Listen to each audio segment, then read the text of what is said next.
Yes, it's the start of spring ball, and yes, only so many freshmen can contribute, but I have three that I think are going to contribute, and we're going to talk about them here on Locked On Gators. You are Locked On Gators, your daily podcast on the Florida Gators. Part of the Locked On Podcast Network, your team every day.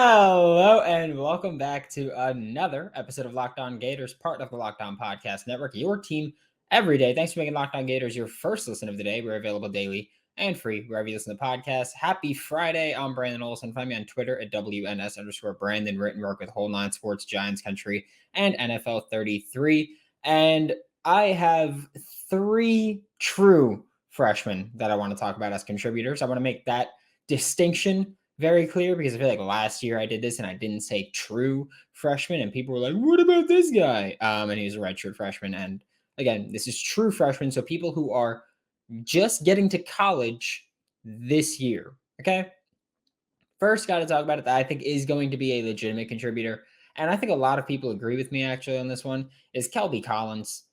And he's the easiest and most obvious one to talk about when you say who can be an immediate contributor. And one of the reasons that he is the, I guess we'll say the go-to guy when you talk about being a contributor as a freshman is that Kelby Collins was the highest rated recruit from the Florida Gators 2023 class. And that obviously goes quite a long way with it. Kelby Collins was the 42nd player nationally, the fifth player on the defensive line, and the sixth player from the state of Alabama. Listed at 6'4", 265 pounds while recruiting. He is listed at 6'4", 277 pounds now. And I think an even more important distinction is that Florida lists players as defensive line. That is different than how 24/7 or On3 or Rivals or ESPN lists someone as a defensive lineman. Because Florida lists when Florida says defensive line, they're usually talking about interior defensive linemen. Desmond Watson, Cameron Jackson, guys like that. With Kelby Collins, he's listed as an edge, which is new for Florida, but that's also a little bit promising because in 2022, players were listed as D-line, outside linebacker, and inside linebacker. If you're an inside linebacker, that's your Ventrell Miller, your Amari Burney. If you're outside linebacker, that's your Brenton Cox, your Antoine Power Island. If you're defensive line, that leaves a lot because last year, Javon Dexter, Desmond Watson, Princely Umanmielen were all listed as defensive line, even though from the lightest to the heaviest, there was about 200-pound difference there. But with Kelby Collins, he's listed at 6'4", 277 pounds. He's also listed as an edge, which we kind of heard whispers, we'll say, since he arrived on campus until pretty much the start of spring ball, where they were saying, oh, he's going to play edge. And people just went, so he's going to play jack. He might play jack, but him being listed as edge to me indicates that you'll see Kelby Collins play a stand-up jack role, but you'll also see him play that hand in the dirt Princely Umanmielen defensive end role, which is a five-tech type lining up on the tackle. And you'll see that out of Kelby Collins. He's got that positional versatility, which was a huge selling point for him as a recruit. That's something that John Garcia, Locked On's recruiting insider, who was on yesterday's show talking about 2024 guys, during Kelby Collins' recruitment, after his commitment, and pretty much up until we switched to the 2024 class, John Garcia was saying, hey, Kelby Collins is an inside-out defensive lineman. You can play him all over. So him being listed as an edge is not surprising. I think it's also an important distinction here because, yes, he's listed as edge, and some people are going to say, okay, so he's going to be playing jack. Some people are going to say, no, he's going to be doing the Princely Umanmielen defensive end spot. Some people are going to say he's going to be doing both. I think those people are right because they have someone listed as a defensive end and not edge. One person listed as defensive end, not defensive line, not edge, defensive end. That's Justice Boone, who size-wise you can say is pretty similar to that tall, big-bodied defensive end, but Kelby Collins is listed as edge, not defensive end. I also think that Kelby Collins maybe presents a bit more positional versatility in terms of we talk about inside out with him. That's been a big thing. That's been, again, the biggest selling point for him is that he is inside out, meaning he could play on the interior of the defensive line. He could play on the exterior of the defensive line as an edge rusher, which again is what he's listed as. But you can line Kelby Collins up at the 3 tech if you want. He's going to be light for a 3 tech, but guess what? That's not super important. He's going to be light as a 3 tech, but that doesn't mean that he's going to be a liability or anything like that. So let's throw that one right out the window immediately. And you can play him there for multiple reasons, by the way. It could be injuries pile up on the interior of the defensive line. So you say, hey, who's a heavy guy that plays on the edge that we can move in? Kelby Collins. Could be injuries.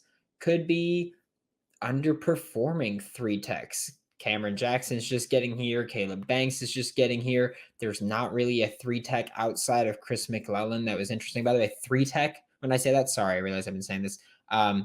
If you don't know what a 3 tech is, it's probably easiest to describe as, you know how there's the nose tackle in a defense that has 2 defensive tackles, how there's the nose tackle, and that's your big, fat, heavy guy who Damon Snacks Harrison in the NFL is probably a much more notable name there. Casey Hampton with the Pittsburgh Steelers from the late 2000s. That's a 0 or a 1 tech. We're talking about a 3 tech, which is kind of thought of as your pass rushing defensive tech. Your Chris Canty types is what we'll go with. So that type of pass rushing interior defensive tackle. Fletcher Cox is another good one. So maybe you want to do that, and those guys are underperforming, so you want to put him in there and say, hey, maybe you'll figure it out. Or you just want an inside out player to play inside out. That's probably the best reasoning that you can think of, right? So Kelby Collins is, in my opinion, the most likely freshman to contribute from day one. That's him. It's Kelby Collins to me. And I know he's the headliner, so it's the layup here, but I suck at layups too. So who knows? Maybe that won't even happen just because I said it will. But there's another guy now on the offensive side of the ball that I think is going to be a potential massive contributor for this Florida Gators team in 2023. But first, today's episode of Locked On Gators is brought to you by FanDuel. The midway point of the NBA season is come and gone, and now's the perfect time to download FanDuel, which is America's #1 sportsbook. And I've been saying this for a couple days now, and I want to continue saying this, that pretty much since conference tournament play opened, FanDuel's been offering like daily 25% boost for college basketball, 25% profit boost for college basketball. And I've been absolutely killing it with it. I want to make that one very clear that that's been just free money rolling over. Toledo over yesterday, which, yeah, I know Toledo, obvious for me, but Toledo over. There's been just day after day. It's been fantastic. I love you, FanDuel. I appreciate you. Don't miss out on your chance, by the way, to get a no sweat first bet, because your first bet, if you're a new customer, up to $1,000 back in bonus bets. If you miss, go to FanDuel.com/lockedon to learn more. Thanks again for making Locked On Gators your first listen of the day. We're available daily and free wherever you listen to podcasts. And the next player that we're talking about, like I told you, we're flipping to the offensive side of the ball for this. And I don't think it's going to be surprising. Andy Jean, which is a little funny because he is, if I'm not mistaken, the lowest ranked Florida Gators receiver from this 2023 class. But he's kind of answered questions early. Let's go back to the summer of 2022 when we were talking about Andy Jean. We were talking about Andy Jean as someone who, he's not super fast. He's not an elite route runner. He's not an elite contested catch guy. He's not really big. He's not great at anything, but he just seems to find success. That's what we were talking about in the summer. And then we got to his senior year, and he was suddenly faster. He was a better route runner. He was getting open more. He was a better just wide receiver as far as actually catching the ball and making contested catches. And he had just taken strides. And then playoffs came. and he got better. And so Andy Jean continued to progress, and he continued to answer questions about his game, which I feel like you don't see a ton of. I feel like you see these guys as sophomores and juniors, and then their senior year is about, all right, I'm just going to go out, do me, and I'm going to enjoy recruitment, and I'm going to do all that. And Andy Jean did that, but he also got way better. And we don't really see that, I feel like, until they get to college. Andy Jean also, one of the things was he's light. Came in, he's listed at 195 pounds. We know that at some point prior to spring ball opening, Andy Jean was weighing 200 pounds because he posted that on Twitter. And now he's down to 195, which isn't surprising. They were doing conditioning before that. So I'd imagine most people probably lost a little bit of weight. But Andy Jean, he's also lit up spring ball early on, which is not something that a ton of us expected. Like, I think a lot of people were looking at Andy Jean going, he's got the potential to be the best receiver from this 2023 Gators class. But I don't think really most of us expected it to be. He's immediately the most eye-popping of the 2023 class early on. It's also important to acknowledge that wide receiver for the Florida Gators in 2023, not really a talent-filled position. That's not really a strength of theirs going into this year. They lost quite a few guys in the portal. They've lost Justin Shorter to the NFL draft. They've got Ricky Pearsall back, who's awesome. They've got Xavier Henderson back, who, it's weird. I think it was like 60% of his catches came behind the line of scrimmage last year. He wasn't really used as a wide receiver. He was used as a gadgety type when he's not a gadgety type of player. So it was interesting there. But Andy Jean has the actual potential to step in right away and become a legitimate contributor for this offense. And I think maybe the biggest selling point for him is, yeah, he's not the tallest and he's probably not going to be playing X receiver much, but he could play multiple receiver spots. If you're going with a smaller lineup, which Florida did at times last year, you could put him at the X. You shouldn't, but you could. You could put him at the other wide receiver spot. You could put him in the slot. You can make him be the gadgety guy if you feel like using a non-gadget player in that gadget type role. So Andy Jean, actually similar to Kelby Collins, I think one of the biggest selling points is his positional versatility that he presents and that he gives to this team and to this wide receiver room in general, because he can bring that where many people really can't. So I think Andy Jean, especially now where this isn't like last season, we'll say. Last season, Anthony Richardson was kind of penciled in as the starter before spring ball started, even though, yes, it was an open battle. Anthony Richardson ran away with it quickly. Part of that, I believe, is that he had previously worked with Xavier Henderson, Keon Zipperer. He had previously worked with Justin Shorter. He'd previously worked with Marcus Burke. Actually, he worked with Marcus Burke a lot. He worked with Khalil Jackson. He worked with a lot of these depth guys and starter guys because in 2021, he was a backup that rotated in occasionally, so he had chemistry with them.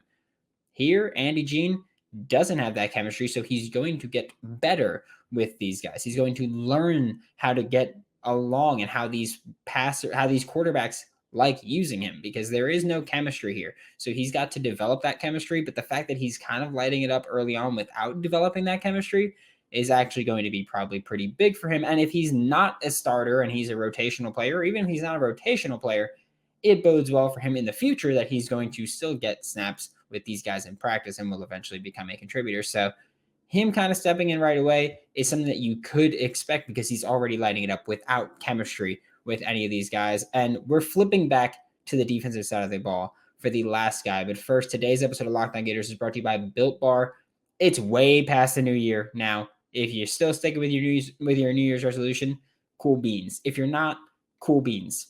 No skin off my back, no sweat off my back. Sorry, I don't know where I got skin off my back from. But I am very open with, I prefer to get in better shape for the summer, which by the way, I'm stunned. I weighed myself today and I was like, damn, I thought it'd be heavier. But hey, perhaps part of that is because of Built Bar coated in 100% chocolate, and I have a sweet tooth, so that's great for me. Most bars have 130 calories, just 4 net carbs, along with 17 grams of protein. Also, they're finally in stores, so go to Built or BuiltBar.com, or go to your local Walmart or Sam's Club and get yourself a Built Bar. To wrap up today's show, we're talking about the last guy that I think could be a legitimate contributor for this Florida Gators defense in 2023, or the last true freshman that could be. And it's not Sharif Denson. He could be. And this one is admittedly a bit of a stretch. I have no problem saying that. It's a bit of a stretch, but I feel like he deserves to be talked about.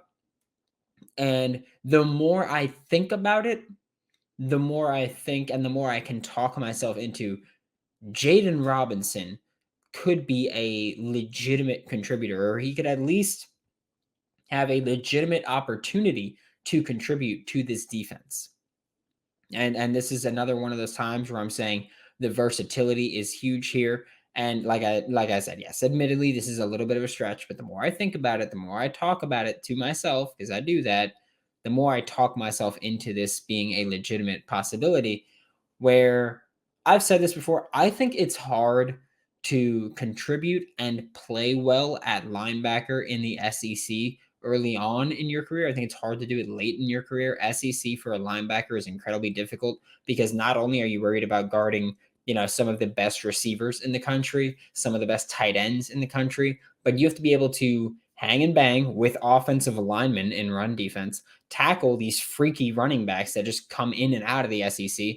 And also, yes, you are going to be asked to cover tight ends and wide receivers because they're going to come over the middle of the field and you're going to play zone defense at some point.